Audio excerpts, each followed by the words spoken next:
নমস্কার, প্রত্যেককে জানাই স্বাগতম। আলোচনা করছি আজকের বিশেষ অনুষ্ঠান, যেটি হলো কন্যা রাশির এবং কন্যা রাশির জাতক জাতিকাদের নিয়ে অবশ্যই আমরা আলোচনা করব। তবে আলোচনার যে বিষয়বস্তু সেটি হলো মঙ্গলের সঞ্চার।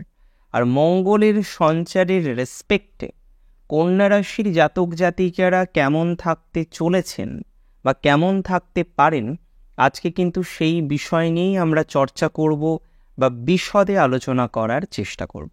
প্রথমে আপনাদের বলি, কন্যা রাশির জাতক জাতিকাদের মঙ্গলের এই সঞ্চার সংঘটিত হবে অষ্টম থেকে নবম ভাব। যে গ্রহই হোক না কেন, তার অবস্থান যদি অষ্টমে হয়, প্রাথমিকভাবে কিছু ডিস্টারবেন্স আসে। তারপরে ডিপেন্ড করে গ্রহের চরিত্র কেমন, গ্রহের উপর কী কী প্রভাব রয়েছে, বা অ্যাসোসিয়েটভাবে সে কোন নক্ষত্রে আছে, কোন গ্রহের দৃষ্টি আছে, ইত্যাদি ইত্যাদি বিষয়। মঙ্গল অষ্টমপতি, আপনাদের তৃতীয় পতি, মানসিক যন্ত্রণার মাত্রাটা বাড়িয়েছিল বিগত বেশ কয়েকদিন ধরে। এমনিতেও গত 2023-এর সেপ্টেম্বর অক্টোবরের পর থেকে কেতু যখনই রাশিতে প্রবেশ করেছে, তৎকালীন সময়ের পরে হয়তো বেশ কিছু প্রবলেম আপনাদের সলিউশন হয়েছে, যার মধ্যে ফাইন্যান্সিয়াল ছিল, র্যান্ডম বিভিন্ন রকমের ইস্যু, এগুলো থেকে তো বেরিয়ে আসতেই পেরেছেন। কিন্তু প্রশ্ন যেটা থেকে যাচ্ছে সেটা হলো, মানসিক শান্তি পেয়েছেন কি? আমরা কিন্তু আলোচনা করেছিলাম যে কন্যার মানসিক শান্তি আগামী 1-1.5 বছর কিন্তু অতটা ভালোভাবে আসবে না, কারণ রাশিতে যখন কেতু থাকে, মেন্টালি নানা রকমের ডিস্টারবেন্স, মেন্টালি নানা রকমের টানাপোড়েন, এগুলো কিন্তু চলতে থাকে। অ্যাজ ইট ইজ সেটি কিন্তু চলছে। কাদের চলছে? কন্যা রাশির জাতক জাতিকাদের। আর তৃতীয় অষ্টমের কানেকশান এই মেন্টাল প্রেশারটাকে কিন্তু আরও বাড়িয়ে দিয়েছে। তারপরে আমরা যখন দেখলাম মে মাসের 1 তারিখে বৃহস্পতি রাশির নবমে আসলেন, তার পঞ্চম দৃষ্টি রাশিতে আসলো। সো কোথাও গিয়ে যেন একটা কিছুটা উপশম, বা বলা যেতে পারে রোগের উপরে কিছুটা মলমের মতো কাজ করলো বৃহস্পতির পঞ্চমতম দৃষ্টি। কিছুটা মেন্টাল প্রেশার কমলো, কিন্তু অষ্টম এবং তৃতীয়ের কানেকশনের কারণে অনেকটাই প্রবলেম সলিউশন এখনও হয়নি। 12 জুলাই 2024 মঙ্গল প্রবেশ করবেন যে রাশিটিতে, সেটি হচ্ছে বৃষ রাশি। সেখানে আগে থেকেই বৃহস্পতি আছেন, এবং নবমে বৃহস্পতি যেমন শুভ ফল দেয়, জ্যোতিষ ফলদীপিকা থেকে শুরু করে বিভিন্ন রকমের যে অ্যানসিয়েন্ট পুস্তকগুলো আমরা অধ্যয়ন করি, তাদের বক্তব্যও কিন্তু অনেকটা সাধারণ এবং সহজ, যে নবমে মঙ্গলও কিন্তু শুভ ফলাফল দেয়। কোন কোন ক্ষেত্রে পজিটিভিটি বাড়বে কন্যার, চলুন আমরা পরপর সিস্টেম অনুসারে আলোচনা। প্রথমে আমি মনে করি এই সঞ্চার কন্যা রাশির জাতক জাতিকাদের জন্য ভালো। 2-1টি বিষয় বাদ দিয়ে প্রায় 65% ক্ষেত্রেই পজিটিভিটির মাত্রাটা বাড়বে। প্রথমত, এই সঞ্চারের প্রভাবে কন্যার ডেভেলপমেন্ট হতে চলেছে তার ফাইন্যান্সিয়াল ক্ষেত্রে। যদিও ফাইন্যান্সিয়াল ক্ষেত্রে ডিরেক্টলি এই সঞ্চারের সাথে কোনো কানেকশন নেই, তথাপিও কিছুটা ফাইন্যান্সিয়াল স্টেবিলিটি কন্যার কিন্তু বৃদ্ধিপ্রাপ্ত হবে। এবং সবথেকে ইন্টারেস্টিং যেটা, কন্যা রাশির যে লো কনফিডেন্স লেভেলটা চলছে কয়েক মাস ধরে, আপনার অ্যাবিলিটি আছে, আপনার হাই পোটেনশিয়ালিটি রয়েছে, কিন্তু আপনি আপনার পোটেনশিয়ালিটিকেও কাজে লাগাতে পারছেন না, আপনার হাই অ্যাবিলিটিকেও কাজে লাগাতে পারছেন না। কেননা আপনি এখানে অতিরিক্ত মাত্রায় নার্ভাস ফিল করছেন। আমরা যদি এই বিষয়টাকে বোঝার চেষ্টা করি যে কন্যার যে প্রেষণা এবং প্রেরণা, এই দুটোর পুনরুদ্ধার সম্ভব কিনা, আমি কিন্তু একটি বাক্যে উত্তর দিতে চাই যে কন্যার প্রেরণা এবং প্রেষণা উভয় কিন্তু বৃদ্ধিপ্রাপ্ত হবে। এই সঞ্চার কন্যাকে নতুন কিছু করার মেন্টালিটি প্রদান করবে। কন্যার লাইফের প্রায় অনেক প্রবলেমগুলোকে সমাধান করার জন্য যে স্ট্রং মানসিকতার প্রয়োজন, সেই মানসিকতা প্রদান করবে। আমি মনে করি সেটি কন্যা রাশির জাতক জাতিকাদের জীবনচক্রে প্রযোজ্য হবে। দ্বিতীয় যে বিষয়, সেটি হলো কন্যা রাশির জাতক জাতিকাদের ক্ষেত্রে অনেকেই রয়েছেন যারা অধ্যয়ন ভালোভাবে করা সত্ত্বেও বিগত যে পরীক্ষায় আপনি বসেছেন, সেটি কম্পিটিটিভ এক্সামিনেশন হোক, সেটি এক্সামিনেশন হোক, আপনার কিন্তু একটা নার্ভাস সিস্টেম কাজ করেছে। সেখানে গিয়ে কিন্তু অনেক ক্ষেত্রে আপনার এতটাই মেন্টাল প্রেশার হয়েছে, আপনি পরীক্ষায় দিতে পারেন বা পরীক্ষা দিতে যাননি। সেটা নিট ইউজির ক্ষেত্রে কিন্তু বহু আমি দেখেছি। যদিও নিট পিজি সেটা এমনিতেও এখনও সংগঠিত হয়নি, তবে হ্যাঁ, সেটা তো আজকে না হলেও কালকে হবে। 12 জুলাইয়ের পরে যখন এক্সামিনেশনগুলো হবে, যে কোনো কম্পিটিটিভ এক্সামিনেশনের ক্ষেত্রে আপনার যে প্রাপ্তির সম্ভাবনাটা অনেকটা বেড়ে যাবে, কারণ সেখানে আপনি প্রকৃত কনফিডেন্সের মধ্যেই থাকবেন। দেখুন, ওভার কনফিডেন্স ভালো নয়, লো কনফিডেন্সও ভালো নয়, শুধুমাত্র আমাদের দরকার কনফিডেন্স। আর সেই কনফিডেন্সের জায়গাটা অন্তত পক্ষে তৈরি করতে পারে মঙ্গল গ্রহ, সেটি কিন্তু আমরা লক্ষ্য করতে পারছি। এর সাথে সাথে আমরা দেখতে পারবো, দেখুন আপনারা জানেন যে স্পিরিচুয়ালিটির একটা আঙ্গিক কন্যার সাথে প্রায়শই জড়িত থাকে।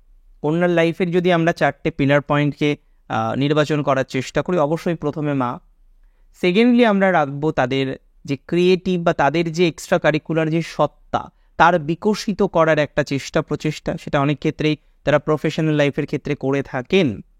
অনেকটা দিক থাকে ফ্যামিলি বাদ দিয়েও, সেটা কিন্তু স্পিরিচুয়াল দিক বা নিগূঢ় রহস্যের দিক। জরুরি নয় তাকে সবসময় মন্দিরে গিয়ে বসে থাকতে হবে, কিন্তু তার মধ্যে রহস্য উন্মোচনের একটা চেষ্টা বা প্রচেষ্টা, যাই বলি না কেন, সেটা কিন্তু আমরা লক্ষ্য করতে পারি। সো কন্যার ক্ষেত্রে এই বিষয়টার একটা স্ট্রং পসিবিলিটিস আমি কিন্তু আমার বাস্তবিক জীবনের অভিজ্ঞতায় দেখেছি, এবং এই জায়গাটা যে পজিটিভ দিকে যাবে সেটা নিয়ে কোনো সন্দেহ নেই। কন্যার স্পিরিচুয়াল ডেভেলপমেন্টের জায়গা আছে, সেক্ষেত্রে কারোর সাক্ষাৎ পাওয়া, নতুন করে দীক্ষা নেওয়ার একটা প্রচেষ্টা, সেগুলো আমরা কন্যা রাশির ক্ষেত্রে দেখতে পারবো। এবং কন্যার মধ্যে যে একটা ভয় জন্ম নিয়েছিল, একটা ভীতি জন্ম নিয়েছিল, সেই ভয় বা ভীতি থেকে কন্যার বেরিয়ে আসার একটা পসিবিলিটিস আমরা দেখতে পাচ্ছি। হয়তো এখন আপনি ভয় বা ভীতির মধ্যে আছেন, আপনি চাইছেন সেখান থেকে বেরিয়ে আসার জন্য, কিন্তু কোনো একটি কারণবশত আপনি বেরিয়ে আসতে পারেননি বা বেরিয়ে আসতে পারছিলেন না। তাহলে কন্যা কিন্তু 12ই জুলাই থেকে 26শে আগস্ট এই যে 45 দিনের সময়কাল পাবেন, সেই সময়টাকে কিন্তু ভালোভাবেই কাজে লাগাতে পারবেন, যে আপনি আপনার ভয়ভীতিগুলো থেকে, আপনি আপনার মেন্টাল টেনশনগুলো থেকে বেরিয়ে আসতে পারছেন। এবং এটা প্রকৃত অর্থে দরকার। আমি প্রকৃত অর্থে এক্সপেক্ট করি যে কন্যা এই ধরনের একটি বিষয় সংগঠিত করতে পারবেন এবং এগিয়ে যেতে পারবেন। চলুন আমরা কন্যা রাশির আরেকটা বিষয় নিয়ে আলোচনা করি, সেটি অবশ্যই তাদের ফ্যামিলি লাইফের ক্ষেত্র। যেহেতু চতুর্থপতি নবমে আছেন, একই সময় তৃতীয় অষ্টমপতির কানেকশন আসবে। ফ্যামিলি লাইফে যেটা হচ্ছে, আপনাদের সহোদর বা আপনার পরিবারের অন্য কোনো সদস্য, যাকে নিয়ে কিন্তু একটু ক্রন্দল চলছে, যেখানে একটু অশান্তি যেখানে দাঁড়িয়ে আজকে তৈরি হয়েছে, কিংবা এই ধরনের একটা ফেজ আপনারা কিন্তু ফেস করছেন, যেখানে দাঁড়িয়ে সমস্যার মাত্রাটা ক্রমশ বাড়ছে এবং আস্তে আস্তে আপনার মনে হচ্ছে এই প্রতিবেশী বা ফ্যামিলি মেম্বারের সমস্যাটাকে কেন্দ্র করে হয়তো ল লিটিগেশন তৈরি হতে পারে। এখানে একটা হাই পসিবিলিটিস আছে এই ধরনের একটা সমস্যা তৈরি হওয়ার।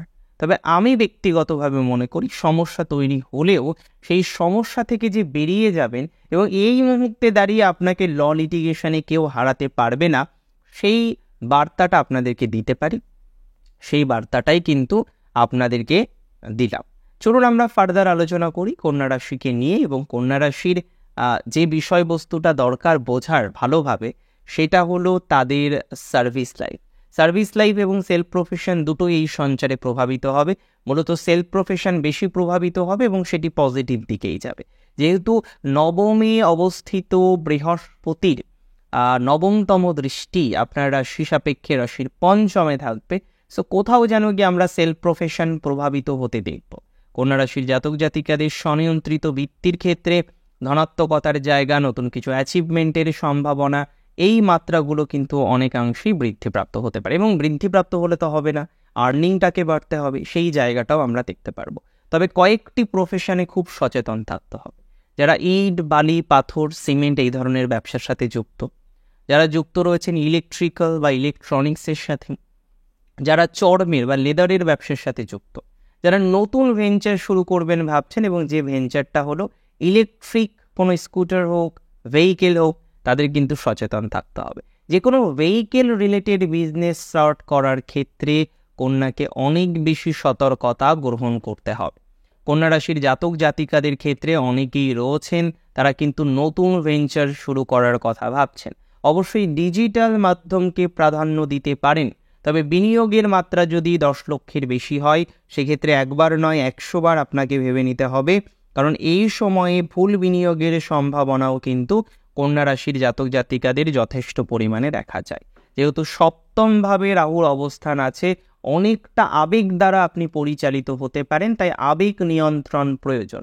যে কোনো বিনিয়োগ অবশ্যই শুভ বিনিয়োগ করা আমাদের উচিত, প্রত্যেকেরই উচিত ভবিষ্যৎ পরিকল্পনার কথা ভেবে বিনিয়োগ করা, কিন্তু বিনিয়োগ যেন সঠিক হয় সেটা একটু মাথায় রাখতে হবে যদি আপনার রাশিটি হয়ে থাকে কন্যা। কন্যা রাশির এমনিতে ফ্রেন্ডসদের যে একটা হয় না যে অ্যাটমসফিয়ার, বন্ধু ভাগ্য, সেটি কিন্তু আপাতত স্তরে মিডিওকর। এক্সট্রিম ভালো যে বন্ধু ভাগ্য আপনাদের বর্তমানে চলছে, সত্যি কথা বলতে কি আমি মনে করি না। উপরন্তু আমি মনে করি আপনার বন্ধু ভাগ্যটা এখন বেশ ডিস্টার্ব, বিভিন্ন রকমের প্রবলেম বন্ধু ক্ষেত্র থেকে আসতে পারে, তার কিন্তু সম্ভাবনাটাই অনেকটা বেশি। তাই এই জায়গাটাকে নিয়ন্ত্রণ করার প্রয়োজনীয়তা এবং প্রাসঙ্গিকতা উভয়ই কিন্তু কন্যা রাশির জাতক জাতিকাদের রাখতে হবে।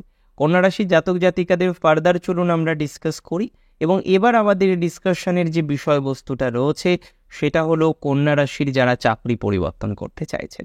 এমনিতে কন্যা রাশির মধ্যে আমরা অনেককেই দেখি যারা চাকরির সাথে যুক্ত।